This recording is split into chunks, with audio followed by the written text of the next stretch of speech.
Hello, ladies and gentlemen. It's a chess show on Pod TV. My name is Sasha Star, and we have today's guests, Professor Ken Regan. Welcome to the show. Thank you very much for having me on. It's always my pleasure. And Jim Eat from the Eat Foundation. Welcome, Jim, to the show. Nice to be here, Tasha. Sasha, thanks for inviting me. Okay, so the major chess event today is obviously it's Open and Women's Chess Championships held in St. Louis Chess Club, which is considered to be the capital of chess in the world. It's the world's chess capital. Yeah, indeed, there is unparalleled quality facilities which now functioning for soon to be 20 years, if I'm not mistaken. I visited it a few times, and I must admit, there is nothing like that anywhere. And so far, in a latest situation, it's very competitive, and there are a couple of leaders, but it's very, very competitive situation. Yes. Less so in open section. I think Caruana, not only he's a leader, but he shows perhaps the most quality chess of them all. I don't know, Ken, would you agree with that? Well, I mean, we have Hans Niemann mounting a strong challenge. Yes, agreed. At the moment. So, and he is alone in second place on 4 to Caruana's 4.5 out of 6. And then Wesley So always managed to percolate near the top half of these. Yeah. So he and Lanier Dominguez Perez are the other two players in the open section with plus scores. Correct. It's interesting, Ken. I don't know if you noticed this, that Caruana seems to be drawing the top players and beating the bottom players. And Neiman was more even pace. He wasn't beating up on the bottom players so much, but he was getting a lot of wins against the stronger players. Yes, well, I intend to show his very impressive game against Aronian from the 5th round. Oh, yeah. Please show this game. It's very instructive. So we want to talk about the women's as well, of course, because that's very interesting too. And in the women's, we have Carissa Yip, fresh off her very strong play. Disappointing that she lost a winnable game, and she would have won first place rather than been at a third place in a three-way tie for first if she had won that rook ending, if I recall. She is tied with Gulrukbegir Tohirjonova, and fourth for first place at 5 with a blistering 5 out of 6. Arena Crush in third place with 4 out of 6. Right. So a very torrid pace being set. And yesterday's round was a study in contrast, as all 6 games in the the open or men's section was drawn, whereas 4 out of 6 in the women's were decisive. 3 of them wins by black. Yeah. so a lot of really superlative fighting chess. Absolutely. Yeah. Illustration to the book. Remember, Black is okay. Yeah. So this round is a great illustration. I'm going to mention Black is okay when we get to today's maybe most sensational story, but let's cover the championships first. Okay. So I'm going to share screen, and this time I'm going to share just to a tab for the moment. So I'm going to show Hans Niemann's win over Levon Aronian. Oops, I'm not going to challenge Alpha Storm if that's okay. So you see the screen now? We do. Okay. So there's something, by the way, very interesting about this game from my other application standpoint, which is that both players can be said to have played very well, especially from the middle stage of the game onward.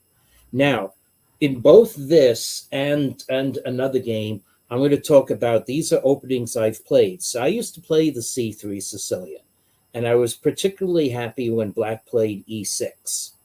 So Black plays D5. However, here I used to take on D5 and play D4.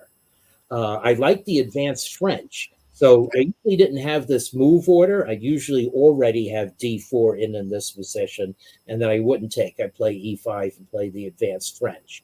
Well, Sure. Neiman says that he just happened to notice when he was in Mexico City for the World Junior that someone had played e5 in this position. Okay, so now you can transpose into the advanced French if black plays knight c6. Right.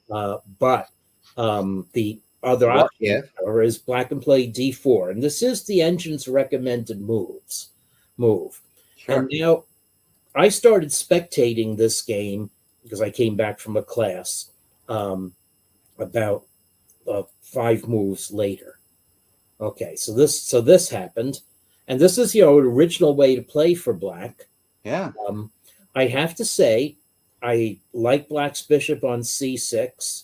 I don't like black's bishop on f8. I like white's bishop on g2, and I'm going to love white's bishop on b2 when it gets there. So I saw the game after white's e2. I saw the game after white's queen e2. And I thought, oh yeah, I always love games with a strong point on e5 as white. Uh-huh. And I'm going to harmoniously play knight d2. My d pawn is weak, but black isn't close to attacking it because there's a pawn on c5. There's no knight that's going to go to that square. So, Well, Ken, if I can interrupt you, I just wanted to say, didn't you tell us once that Ken Rogoff played e5 against you just so that you wouldn't be able to get e5 in yourself? Correct. Correct. That was in the U.S. Championship. Yeah. So we knew the book on Ken was to not let him get e5 in as white. Yeah. And now here's this new fashion of playing the H pawn. I previously would have loved it if black played a move like that, because the other feature in this position is that although white's d pawn looks weak, white has the ability to make a central break. Yeah. That is valuable. The worst it does is weaken the c4 pawn. Whereas black's breaks with b5 and f6 are not so valuable. So maybe black is playing for h4, but the question is, where's black's king going to go when you do that? Well, you needed h5 also to stabilize black's knight on f5, I must say. That's true. I didn't think of that when he first played it. That's a good point. And black is not necessarily coming into d4 because a black bishop is occupying c6, not a black knight. So there's something. So anyway, so black plays h4, which is fine. The knight in f5 is going to be even more stable after that. But now takes, and Neiman enterprisingly takes back with the f pawn rather than automatically with because now f file opening is possibly going to happen, and now also black does have to worry about g4. So it's not interesting though, because we're taught to capture towards the center. So I think my instinctive reply would have been h takes instead of f takes. Right. And so this is a position that, or I would love to play white. And, maybe I'm being vainglorious if I say I would fancy my chances to beat Aronian. But I did beat people like Leonid Shankovich and Anatoly Lane from positions like this. So when I was a junior. Okay, so black gives up the glorious bishop. I'm even happier now. Look at white's pieces. And now has the clamp on d4. But the other thing is that with white's queen strong on e4, d4 can be just bypassed. So now white is ready to play g4. Now the engine says white only has a little edge, half a pawn edge. But just in terms of prospects, my feeling at the time was, wow, I really like this position. And black captured with the pawn. Black couldn't capture with the knight because black's position is leaking along this diagonal, and that's going to be the major theme of the game in another 10 moves. So now with the pawn on d4, white's d pawn is not weak. White's c pawn is suddenly very strong. White still has overprotection on e5. And now white has this nice b file by which to pressure the one truly weak point in black's position. Ken, I hate to stop you again, but was it a mistake for black to play h4, h5 because it allowed g4 to be played? Yes, I think actually, or maybe it was the, let's see, maybe h4 was the mistake. It says the engine's opinion is that the only move we're going to criticize is this knight d4 move. I don't know, where does the engine want black's knight to go? Right, H6. H4. But the engine wants black to play knight H4, which makes sense. That at least is supposed to be the drawback of G4. So so Aronian must have looked at the resulting positions and not liked what was going to happen to his queen side.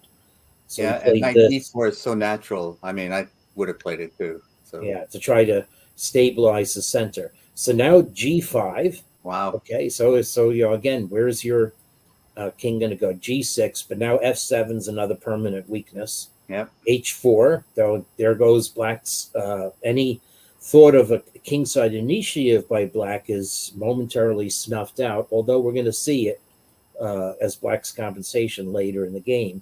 And now here we enter now what's a fairly forcing line. So white's knight H2, and now black decides to castle.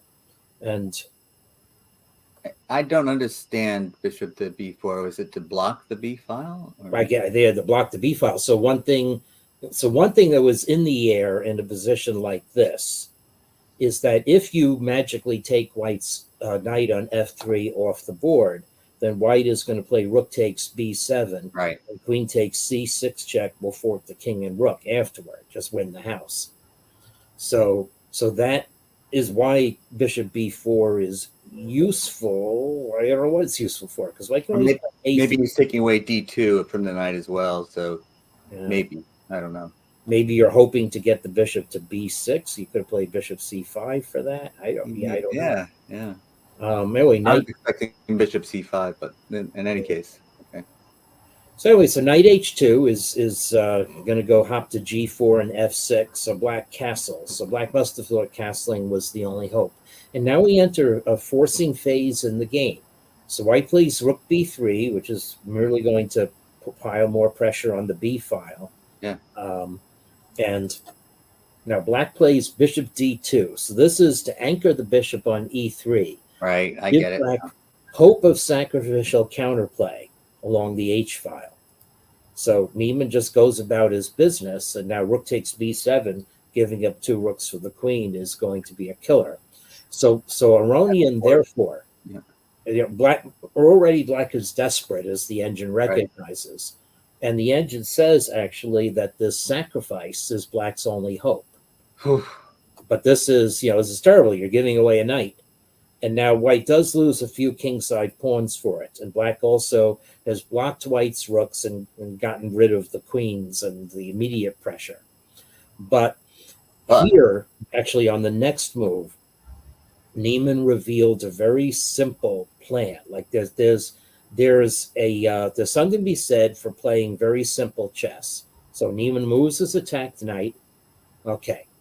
And now what you see here is that black is going to play rook h8 and come down, and rook g2 is checkmate in certain positions. So it turns out that there are 2 ways for white to combat this. One is to move this knight so that the h1 square is guarded by white's bishop, and bring the knight to e1 so that it can go here or here and dislodge black's active bishop. But Niemann chose a far more pragmatic way, correctly judging that the resulting positions would be winning, except we will see what may be a misstep later in about 10 moves. So he plays rook e1, and the idea of this move is dead simple. Get rid of the spiking bishop and rely on your knight, possibly aided by the bishop, to guard against the incursion of black's rooks, and the fact that the square e3 will be a perfect haven for white's king. And you've got the 2 pieces for the rook. That's usually winning. Right. It's usually winning, especially in a position like this where black cannot. Usually it's 2 pieces for a rook and pawn, or even a rook and 2 pawns. Right. And then you can hope to activate the pawns. But black has absolutely no hope of activating pawns here unless both of white's advanced pawns fall. It was beautiful in its simplicity. Yeah, this is. So Black now plays here, try to drum up whatever counterplay there is. So we got one of those pawns by Right. the pin on the knight. That's what rook h3 was for. But Neiman said, okay, now you've had your little flurry. Now I'm going to start. You've had your fun. Yes. Yeah, you've had your fun. Now I'm going to put, and this this idea of rook h6, the fact that white can afford to do that Yes. is very much in your face. So white has, That's instructive, right? yeah, it's instructive. It's because black can't block it with the a pawn anymore, and now white's knight is just going to come in and enjoy picking off black's side, because white's going to have more of a mating threat than black, with 3 pieces to attack with rather than 2. So after some checks, so here is where, though, it is possible that let's see now. So what does the engine consider to have been a misstep here? That's the funny. So the engine actually doesn't like rook a6 so much. It doesn't like white's plan. Or knight d4 is the move that the engine doesn't like. So the engine says that white should have played c5, free. Or I was thinking a4, a5, right? Not, Yeah. it's like, but anyways, Yeah. It does seem like that the breaking is the idea. Breaking, yeah, would have because white will win the pawn back, and then white's rook will be very active. Right. So this actually has a potential flaw, and the potential flaw is that black can strike back by getting rid of white's bishop. But this is a judgment call. Okay. So the judgment call is, do you think black has serious drawing chances by eliminating white's pawns, especially with white's rook now rather out of play on a6? And black also has this counterplay with the g pawn.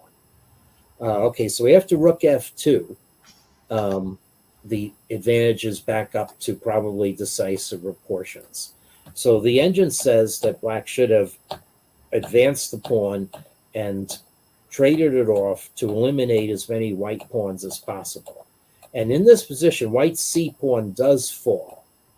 Okay, this is a little different from what I have, but I think so. So the engine says equal here. So interesting. Wow. It's tactical. So obviously, there's a lot more to analyze. I'm not going to take 16 engine moves as being gospel, but that was the right way for Aronian to have played counterplay. So the flaw with knight d4 was that black could sacrifice the exchange and reach a much more complicated position. Yeah. So rook f2 was just a little too slow. Right. So now white maybe Aronian thought this would be a repetition and winning a pawn, but Neiman has just calculated you can't take the e pawn because of knight c6 check. Yeah. That white has now reestablished harmony in his forces, with the rook now patrolling the 3rd rank, and from here on it was a mop up. So, and Aronian gave up because white's pawn is going to crash through. Well, I want to give a shout out to Aronian. He's been very good for a very long time now. So this is quite an important win for Neiman. Right. Oh, I'm going to call him Moki from now on. I like that. Moki, yeah. Yeah. But that's really an important win that puts him right back into contention for the title. Right. My impression of this game is that it was played by 2 players where the Elo points difference is at least 200 and most likely 300 points. So you think black played that poorly? I think poorly, without any plan, without providing any durable defense. Maybe he couldn't, though. I don't want to be too harsh on Aronian, but I watched his interview after the game, and this was very, in a way, arrogant interview where he said that, he has a few upcoming tournaments and he wanted to practice some rare openings that he normally doesn't play. What could be more important than U.S. Chess Championship? I just don't understand who who advised him on Yeah. this interview and saying such arrogant things. Yeah. So I agree that Black's play to get to this position was poor. What do you think of Black's play from this point onward? Even worse. Even worse. Okay. Absolutely. Even worse. Okay. So here's a weird fact, which I feel okay broadcasting. One of the two players reeled off 20 first line matches to Stockfish 16 in a row in my screening test, which is neutrally run. It's not me analyzing the game with possible confirmation bias. It's a regular procedure. Say that again, Ken. One of the two players reeled off 20 first-line matches to Stockfish 16 in a row. At search depths between 20 and 30, which is pretty much exactly the same search depth that you're seeing used by Chess24 here.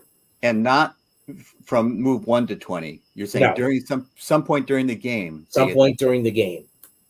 And you're going to tell me that it was Black that did it. It was Black. Aronians. Next 20 moves are all first-line matches to Stockfish. Well, obvious recaptures are, of course, are going to happen. The Rook H3, you know, these are all optimal counterplay for Black, and you have to say that at this point, Black is doing all right. So the first mistake that's not a match to Stockfish is Rook this F2. Rook F2 move. So the previous 20 moves were what Stockfish would agree were the best. Right. So I just say this because, you know, long stretches of matches to Stockfish happen all the time. In this case, played by the loser. And it doesn't really mean anything. You need a larger data context in order to allege. I'm very grateful that you point that out. That's an important consideration. I always think that people take a small sample size and they make generalizations based on that small sample size. And It's a logic mistake. It's just fundamentally not correct. Ken, in the same period of the game, what about Newman's play? Was his play also quite sufficient? Yeah, no, there was a long stretch with some inferior moves. He didn't like Rook A6. Niemann played a few inferior moves to get into the position at move 42, where Black could have had substantial counterplay.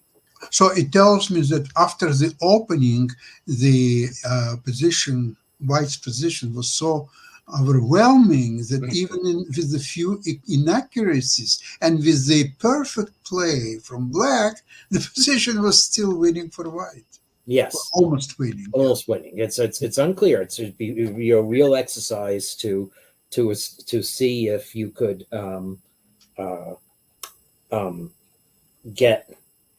establish a draw for Black. Yeah. Very interesting stuff. Yeah, but that opening did look very, very good, and so you have to have some question about how that opening was handled by Black. Yeah, because the resulting position, I think 99 out of 100 players would prefer to play White there. Yeah, I think the difficulties of Black position was that square C6 was very useful for bishop, but also for knight or even both knights. So there were too many Black pieces who had to fight for use of C6 square. Yeah. And I'm going to show another example of misplaced piece on C6 at the very end. I'll save the sensation for the end. I don't know if you two know what I'm talking about. I don't. It just happened. But let's see now. Carissa Yip winning with the rat. Okay. With the rat. And in this game, so playing A6, this is, this is almost like you're playing with Carlsen as Black. Okay, A6, B5, all right, that's more Miles Karpov level. But I used to play this way. Well, I would have had my pawns on A7 and B6 instead. But again, do you remember what is the theory behind move A6? The theory is that the beginning position is absolutely equal. Now, by playing e4, white creates a weakness. The pawn e4 is unprotected and it's weak. So Yeah. you should start immediately attack that weakness. So in a normal line, when you play now a6 and white, instead of defending e4 pawn, because b5 and bishop b7, knight f6, the pawn cannot be defended really, unless you play d3 and then you lose your whole opening advantage. Right. So against a6, the theory tells us that the strongest white's move is c4, Yes. preventing b5. But very few people like to play c4 because it creates d4 perceived weakness that you can play e5, knight c6, and you have. And white had already played f4, which I always like to see because it amplifies the weakness of e4 in the diagonal. Yeah, I think f4 is a horrible move. But you should tell Carlsen the virtue of the move a6, as you'll see in a moment, after I play through this game. Okay, let's see. So now so white actually sacrifices, we really can't say sacrifices a pawn, but allows black to open up the game. Now black is behind in development. And we're still seeing the old game. I'm sorry. Okay. All right. Thank you for telling me. Okay. I'm sorry. So let me, okay. So I had, share this tab instead. I'm sorry. I should have clicked that button instead. Okay. So presenting again, share screen. And now I'm going to share this tab. So this is Carissa Yip's win against Ashrita Eshwaran. So, okay. So I didn't realize you were speaking without seeing this position where black played a6 and white could not play c4. So that's why this is very apt by black. And the real judgment of the position comes after the sequence of exchanges that we see. Black is really behind in development, but can white take advantage? And is the fact that white may ultimately be down a pawn also a factor? So in fact, after queen e2, the engine's already preferring black, and now after knight c6, it doesn't look like, what can white do with the advantage of development? Maybe if you can't play rook d1 in this position, which is what I would do. That's certainly what I would do. And then it says it's dead even after black plays queen c8. Okay, but anyway, white played knight e5, trying to do something with the initiative, but all you did was king h1. Now black is just as well developed, and white has a weak pawn. And this, the other thing is black's fianchettoed bishops have more latent energy than white's classically developed bishops. And that's absolutely what happens in the rest of the game. So white, white seems to be doing things. Maybe this is going to prevent white from losing a pawn. Okay. Actually, just taking on a4 was very effective. White can't easily get it back. Right. So now black is ready. Black's real trump in this position. Is this center is going to get moving. There we go. And now white is now really calculate that kind of move. Yeah. So this is obviously at this point a crush. And so this is very, very impressive to do this as black by Carissa Yip from an unorthodox opening. But she's just mauling now. So this is and white gives up losing the house. So well, let's consult the world's #1 exemplar of unorthodox openings, unless you want to give Hikaru Nakamura an equal share of that crown.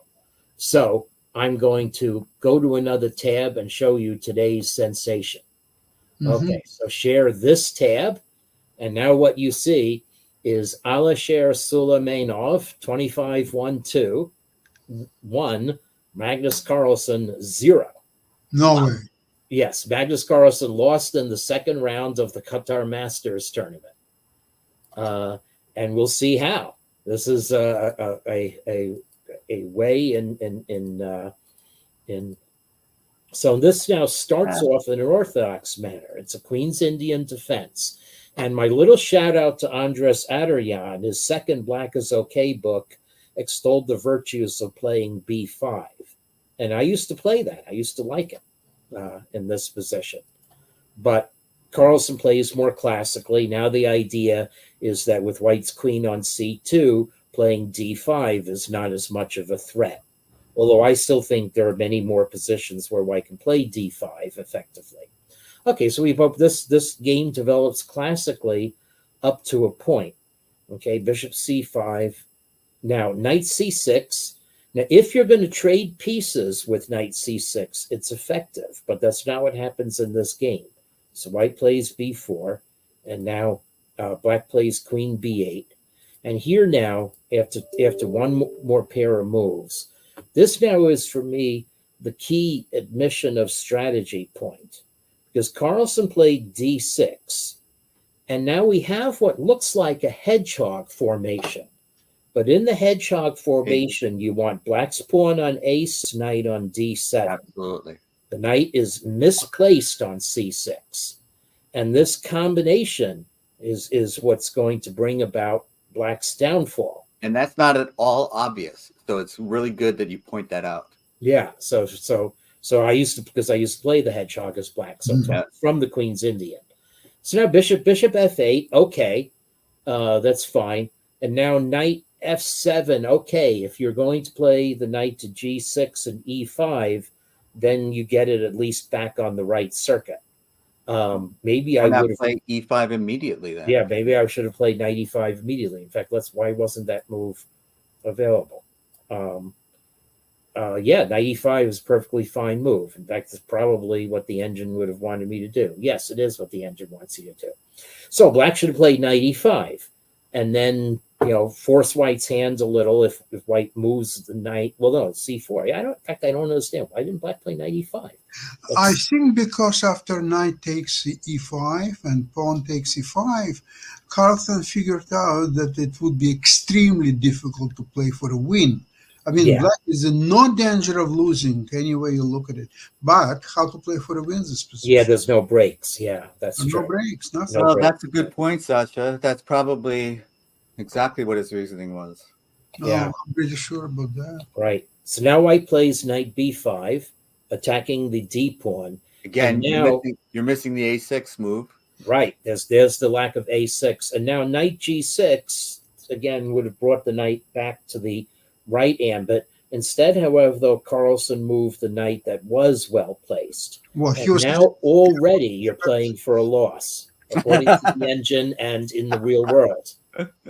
Okay, so white said, all right, attack. Yeah, okay. Yeah, black's queen on b8 with c7 not available is going to defend her monarch. No, not quite. So now the other thing is, so white plays e5. There's the strong point with the bishop on b4. Now, you don't want to play that.